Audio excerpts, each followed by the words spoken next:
Hey, Coach, want to ask you about App State, in particular, just their skill guys on offense. Seems like they have a talented bunch at receiver and running back, and just wanted to get your thoughts on the challenge they pose. Yeah, they're very talented, and they return a truckload of production.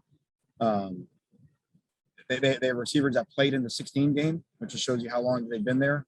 Um, Both backs, I think App State has the longest streak, I think, in the nation of 1,000-yard rushers, having a 1,000-yard rusher every year.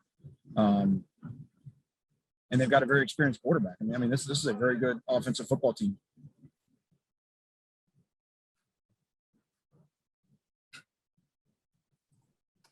Okay, next we'll go to Kobe Price from the Sun Sentinel. Kobe, go ahead. Hey, Manny, how you doing? Good, Kobe. How are you? Doing solid. Appreciate you asking. Wanted to ask about two things, really. One, some housekeeping stuff. Any injuries going into Saturday that, you haven't already discussed maybe as last week? I know Harley, Likens told us yesterday he should be good, but everybody else good? I think we should be as we were a week ago. Yeah, I can't think of anybody being out. Awesome. And then my question I want to ask was, obviously you had the whole offseason prepared for Alabama. Everybody gets hyped up, number one team in the nation. How do you make sure the guys bring that same focus into a game against, App State that, guys can easily lose that focus, lose that sharpness?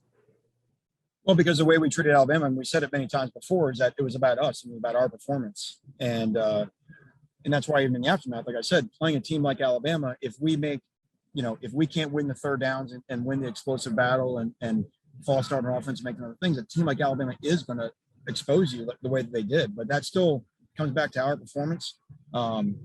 So as we prepared for Alabama, and we said, it's about us playing our best.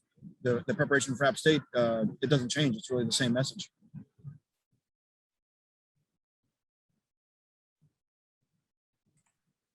All right, next we'll go to Manny Navarro from The Athletic. Manny, go ahead.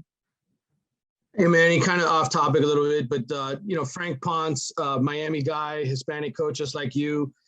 Just curious, you guys, I know have had battles in the past. Just curious, is there a friendship there? How well do you guys really know each other? Yeah, we know each other for a while. I do consider Frank a friend. He's a really good football coach. It's really cool that he got his opportunity to be an offense coordinator. It's well-deserved. And I thought he did a really nice job in the opener against East Carolina. So I know it'll be special for him to come back here to Miami. But I would imagine once the game begins, the game is the game. And I'm just curious at all, the friendship. There's not a whole lot of Hispanic coaches. Obviously, you have the Cuban roots. Just curious how often, maybe you guys run into other Hispanic coaches or there are conversations like that are had. It's rare. A little bit more out west, so sometimes at the convention you will run into some guys. But yeah, it's a cool thing to see though. And I think it'll be something as time goes on, I think it'll be less and less rare. Thank you. Next up, we'll go to David Wilson from the Herald. David, go ahead. Hey, Manny.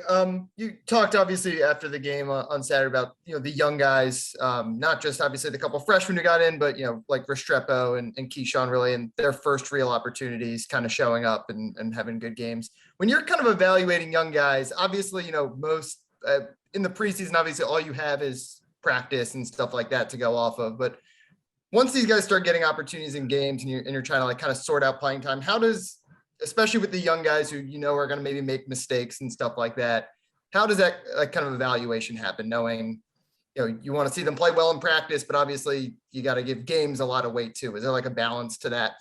Yeah. And I think if I understand what you're asking is, do you value what happens in games more so than practice? And I think what would be true the vast majority of the time, if the two are mirrored. It's very rare that people just play better in games than they do in practice. Now, what you can see is, and I think here's the part, there can be guys that can flash on a highlight play, but then seven out of their 8 plays, they don't play well. And that's kind of the danger. I'm not talking about those two guys. Those guys have performed consistently in practice. They've gotten better in terms of knowing what to do and how to do it. And I think I said after the game on Saturday, I wasn't surprised when the ball was in the air that Xavier was going to come down with it because I saw it every time we scrimmaged. And same thing with Keyshawn and all the other young guys. So I think you're trying, to me, usually the pyramid is guys stop busting in practice, because they stop thinking about what to do. They just know what to do. Then the next part is knowing how to do it, where I'm not thinking about how to run a route or how to play this block. I just instinctively know how to do it. And you're forming habits. And that's what the young guys normally have the hardest time doing, is forming habits. All of our guys are talented. And all of our guys, a talented guy can make a play. But a player is really defined by how few mistakes that they can make, because mistakes get you beat in a game, as we found out a week ago. We got time for a couple more. We'll go to Susan Miller-Degnan from the Herald. Susan, go ahead.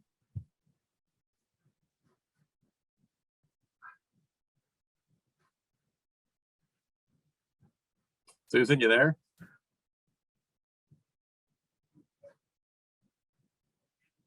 You good? We can hear you. That's Okay, right. cool.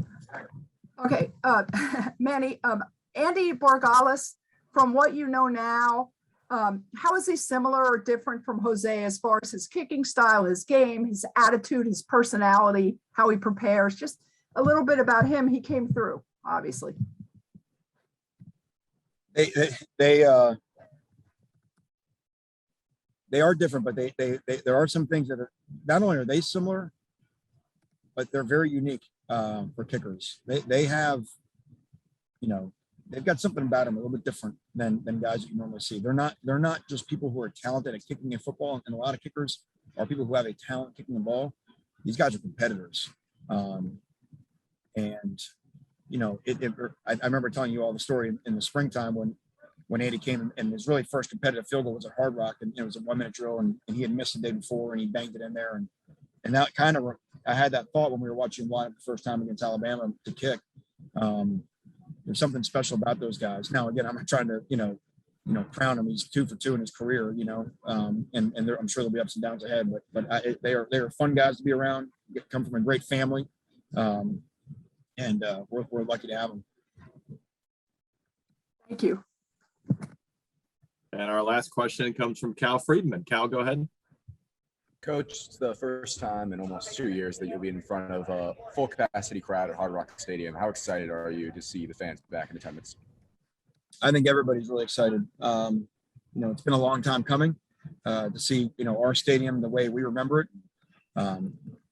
Get the fans in there and get some home field advantage. I mean, you know what I mean? And just get our guys a little boost for our guys. I think our guys have got a little bit of edge about them this week, which they ought to. And we need a great fan base to support our guys on and cheer. Got a lot of special guys that came back for this reason. A lot of guys mentioned when they wanted to come back a year ago, they wanted to come back and they wanted to play in Hard Rock Stadium in front of our fans. And so the opportunity to see, Derek and Mike Harley and, a lot of those super seniors that made that choice to return, Bubba Bolden, really want to show them what a lot of those guys haven't really seen. Derek, he's never really seen Hard Rock at a true Miami home game. And so, hopefully running out of the smoke will be as special as we all remember it. And we can put on a great performance in front of our fans.